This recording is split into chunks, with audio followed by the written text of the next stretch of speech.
नमस्कार दोस्तों। मैं दिनेश नियालपड़ा। आज की वीडियो में हम बात करेंगे गेहूं की फसल के बारे में। गेहूं की फसल में जो सिंचाई अपन करते हैं, जिसमें पहला पानी अपन कब दें, इसका सही टाइम, पहले पानी के टाइम में अपन को कौन कौन से गेहूं की फसल में फर्टिलाइज़र देने रहते हैं जिससे गेहूं की ग्रोथ अच्छी हो, फूटान अच्छी हो। और जितनी ज़्यादा फूटान होगी उतना ही अधिक उत्पादन अपने बैठता है गेहूं की फसल का। तो अत्यधिक फूटान के लिए हमको क्या करना चाहिए, कौन सा फर्टिलाइजर यूज में करना ये लेना चाहिए। गेहूं की फसल अच्छे से हरी भरी एवं स्वस्थ रहे उसके लिए हमको क्या करना चाहिए, पहली सिंचाई के टाइम में कौन सा फर्टिलाइजर यूज में लेना चाहिए। दोस्तों, देखा जाए तो अपने देश में गेहूं की फसल बहुत ही अत्यधिक मात्रा में की जाती है। सभी किसान, जो किसान भाई हैं, ज़्यादातर जो भी सब्जी वर्ग की भी फसलें लगाते हैं वो भी गेहूं की फसल करते हैं।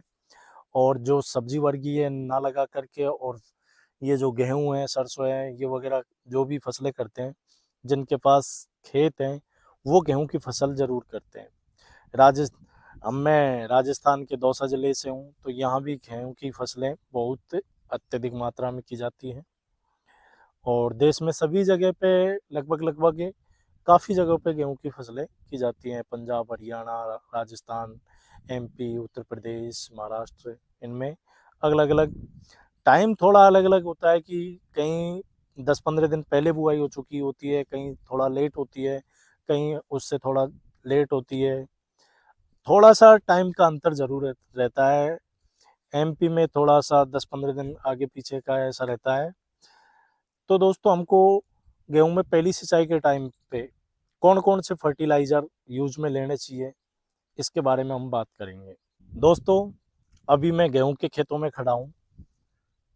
जैसा कि आप देख रहे हो, मेरे पीछे सारे गेहूं के खेत हैं। गेहूं के फसल में अत्यधिक फुटाव हो, बालियां लंबी निकलें, अच्छी निकलें, पैदावार अच्छी बैठे, इसके लिए ज़रूरी होता है गेहूं की फसल में पहला पानी। किसान भाइयों, गेहूं की बुआई के टाइम पे आपने बीसल डोज में कौन कौन से फर्टिलाइज़र डाले, उससे ज़्यादा इम्पोर्टेंट है गेहूं की पहली जो सिंचाई आप कर रहे हो उसमें आप कौन कौन से फर्टिलाइज़र डाल रहे हो, कब डाल रहे हो, पहला जो पानी है कितने दिन बाद में दे रहे हो, ये सबसे इम्पोर्टेंट होता है। किसान भाइयों, जैसा कि अब हम आपको बताते हैं गेहूं की फसल में पहली सिंचाई कितने दिन बाद में करनी चाहिए। वैसे तो ये अलग अलग एरियाओं में मिट्टी के ऊपर एवं वहाँ के एनवायरनमेंट के ऊपर डिपेंड करता है कि पहली सिंचाई हम कितने दिन बाद में करें। पर अगर हम अंदाजन हम आपको बताएं तो गेहूं की जो पहली सिंचाई है बुआई के 20 से 25 दिन के अंतराल में, 20 से 25 दिन के बाद में गेहूं में पहली सिंचाई कर देनी चाहिए। अलग अलग एनवायरनमेंट, जैसे अलग अलग एरियाओं में अलग अलग एनवायरनमेंट है।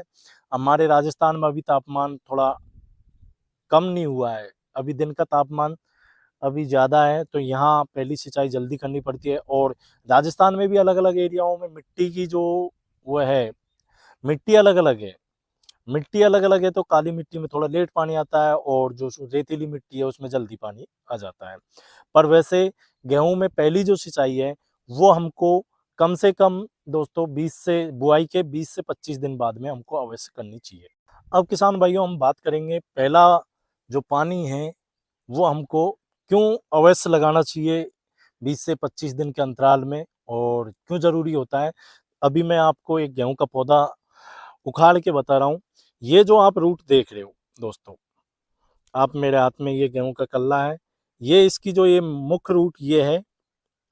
और इसके बाद ऊपर से इससे क्या है कि ये गेहूं यूं सीधा खड़ा रहता है, जैसे ही उगता है उसके बाद में इसके ऊपर से यहाँ से क्राउन रूट्स, इनको ताज रूट्स भी कह देते हैं, इनसे क्या है कि जो बाद में पौधा है, जो गेहूं जो ये पौधा है ये खाना बनाता है। और ये जैसे ही निकलने लग जाए तब हमको पहली सिंचाई ज़रूर से ज़रूर करनी चाहिए, जिसके कारण क्या है कि ज़्यादा से ज़्यादा संख्या में क्राउन रूट्स बने। और क्राउन रूट्स बनने से क्या है कि जितनी ज़्यादा क्राउन रूट्स होंगी गेहूं की फुटान उस सबसे ज़्यादा होगी। क्राउन रूट अच्छे से बने ज़्यादा से ज़्यादा संख्या में क्राउन रूट्स बनेंगी तो गेहूँ की जो ये ऊपर से जो ये तना है, इससे ऊपर जो गेहूँ है, यहाँ से फूटान ज़्यादा से ज़्यादा मात्रा में होगी दोस्तों। इसलिए हमको जो पहला पानी है 20 से 22-25 दिन के अंतराल में हमको 20 से 25 दिन में ज़रूर से ज़रूर सिंचाई करनी चाहिए। जैसे ही ये क्राउन रूट्स बनने लग जाएँ, तब हमको सिंचाई पहली सिंचाई गेहूँ में ज़रूर से ज़रूर करनी चाहिए। तो दोस्तों अब हम बात करते हैं गेहूँ की पहली सिंचाई में जो मुख्य फर्टिलाइज़र है, वो होता है दोस्तों यूरिया। सबसे पहली जो ज़रूरत होती है गेहूँ की सिंचाई में जो खाद्य जो खाना बनाने के लिए गेहूँ को पौधे को वो होती है नाइट्रोजन की। और नाइट्रोजन सबसे इजी जो स्रोत है नाइट्रोजन का वो है जो फर्टिलाइजर है वो है यूरिया। तो दोस्तों प्रति एकड़ के हिसाब से आपको एक बोरी एक कट्टा जो 45 किलो का आता है आजकल, पहले 50 किलो का आता था, अब 45 किलो का कर दिया है।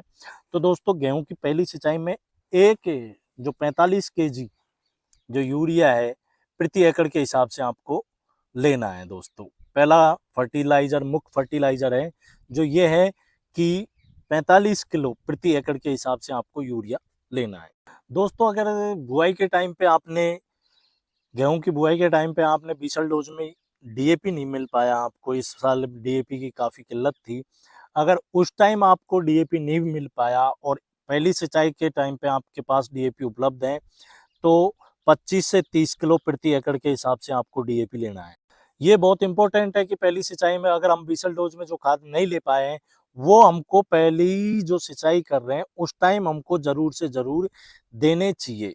अगर हमको अच्छी पैदावार लेनी है, अच्छी गेहूं की जो फसल है वो अच्छी रहे, फुटाव अच्छा करे, इसके लिए जो भी फर्टिलाइजर हम जैसे एसएसपी है, सिंगल सुपर फास्फेट या एसएसपी है, डीएपी वगैरह है जो हम बीसल डोज में नहीं ले पाए हैं, पोटास है, म्यूरेट ऑफ पोटास एमओपी, वो हम बीसल डोज में नहीं ले पाए हैं तो उनको हम पहली सिंचाई में जरूर से जरूर दें दोस्तों। अब म्यूरेट ऑफ पोटास की हम बात करें तो प्रति एकड़ के हिसाब से हमको पहली सिंचाई के टाइम पे अगर आप बीसल डोज में नहीं ले पाए हो तब, अगर बीसल डोज में आपने पोटास डाल दिया है तो पहली सिंचाई में आप पोटास नहीं डालें।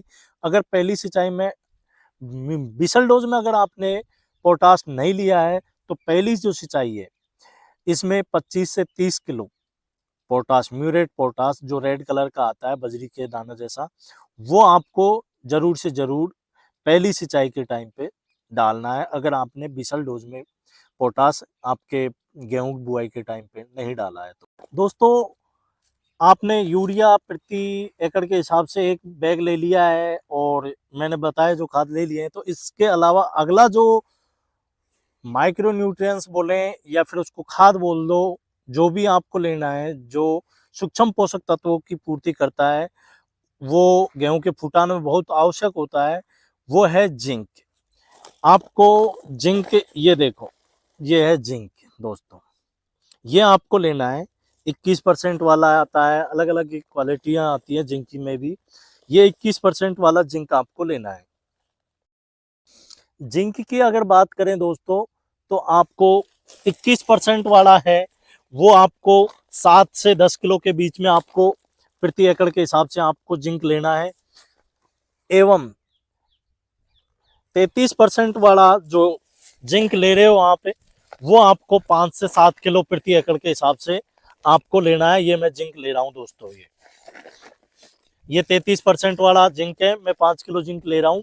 5 से 7 किलो प्रति एकड़ के हिसाब से आपको पहली सिंचाई में जिंक लेना है दोस्तों। जिंक से जो क्लोरोफिल है वो अच्छे से बनता है हमारी फसलों में, और जो जिंक से क्या है कि हमारी फसल हरी भरी रहती है।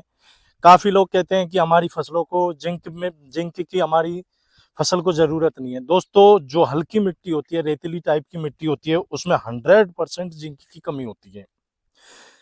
अगर आपने पहली जो फसल थी उसमें अगर जिंक की पूर्ति कर दी है तो आपको दूसरी फसल में जिंक नहीं डालना है, कम डालना है, कम मात्रा में डालना है, वरना आपको जिंक अवश्य अच्छी पैदावार एवं फसल अच्छे से हो उसके लिए जिंक जरूर से जरूर डालना चाहिए दोस्तों। अगला जो फर्टिलाइजर है वो है सल्फर। जिन किसान भाइयों ने सल्फर का उपयोग, अब काफी लोगों की थिंकिंग होती है कि सल्फर तो उन फसलों में चाहिए जिनमें तेल की मात्रा होती है। नहीं दोस्तों, ऐसा नहीं है। सल्फर की आवश्यकता गेहूं जैसी फसलों को सभी फसलों को ज़रूरी होती है।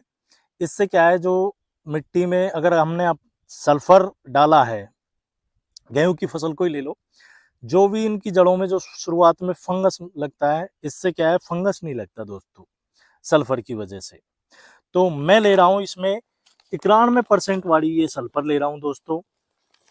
अगर किसी भाई ने बीसल डोज में लिया है तो वो इस टाइम ना लें, पहली सिंचाई के टाइम पे, और अगर बीसल डोज में ले लिया है तो पहली सिंचाई के टाइम पे, नहीं लिया है बीसल डोज में तो पहली सिंचाई के टाइम पे सल्फर का अवश्य उपयोग करें। ये सल्फर देखो दोस्तों, हमने सल्फर डाल दी है। सल्फर से क्लोरोफिल की भी जो भी कमी है वो भी क्रिया अच्छे से होती है। इसमें प्रकाश संश्लेषण की दोस्तों, फंगीसाइड भी नहीं लगता है सल्फर की वजह से। ये आपको आपकी फसल को प्रोटीन की पूर्ति करता है। खाना बनाने में आपकी गेहूं की फसल को फर्स्ट में जो क्राउन रूट शुरुआत होती है उसमें खाना बनाने में भी सहायक। सल्फर जो आपको दोस्तों लेना है, प्रति एकड़ 5 किलो के हिसाब से आपको सल्फर लेना है दोस्तों। 1 एकड़ में 5 किलो सल्फर आपको 91% वाला आपको सल्फर लेना है। और इन खादों को अच्छे से मिक्स करके जैसे ही पहली सिंचाई करें, पहले अब ये जो खाद जो मिला लिया है हमने, मिक्सचर तैयार कर लिया है, ये मिक्सचर है दोस्तों, ये देखिए, ये जो मिक्सचर तैयार किया है, सिंचाई से पहले जैसे ही हम पानी दें गेहूं की फसल में, उससे पहले अच्छे से हमारी खेतों में छांटें। ये नहीं कि हमने जो मिक्सचर तैयार कर लिया है इसको सिंचाई के बाद में दें, नहीं दोस्तों। यूरिया, अकेला जो यूरिया है इसको हम सिंचाई के बाद में भी दे सकते हैं, जैसे ही सिंचाई के 2 दिन बाद में भी, 1-2 दिन बाद में भी। पर जो अब जो हमने जो जिंक मिलाया है, सल्फर मिलाया है, ये जो फर्टिलाइजर इसमें मिला है, इनको सिंचाई से पहले दें दोस्तों। जब मिक्स अपन ने बना लिया है तो इसको सिंचाई से पहले 100% सिंचाई से पहले जरूर से जरूर खेतों में दें। दोस्तों, हमारे द्वारा दी गई जानकारी, इस वीडियो में दी गई जानकारी अगर आपको अच्छी लगी तो हमारा वीडियो लाइक करें, कमेंट करें एवं अन्य किसान भाइयों तक जरूर से जरूर शेयर करें। एवं अभी तक हमारा यूट्यूब चैनल आपने सब्सक्राइब नहीं किया है तो खेतीरी बाता यूट्यूब चैनल सब्सक्राइब करें एवं कमेंट बॉक्स में बताएं कि आपको नेक्स्ट वीडियो किस टॉपिक पर चाहिए, किस सब्जेक्ट पर चाहिए, गेहूं से रिलेटेड, सरसों से रिलेटेड, जो भी फसल आपने अभी रवि सीजन में लगाई है उससे रिलेटेड, किसी भी सीजन जो भी फसल लगाई हुई है उससे रिलेटेड अगर कोई वीडियो चाहिए तो जरूर से जरूर हमारे कमेंट बॉक्स में बताएं। थैंक यू दोस्तों, धन्यवाद, बहुत बहुत धन्यवाद।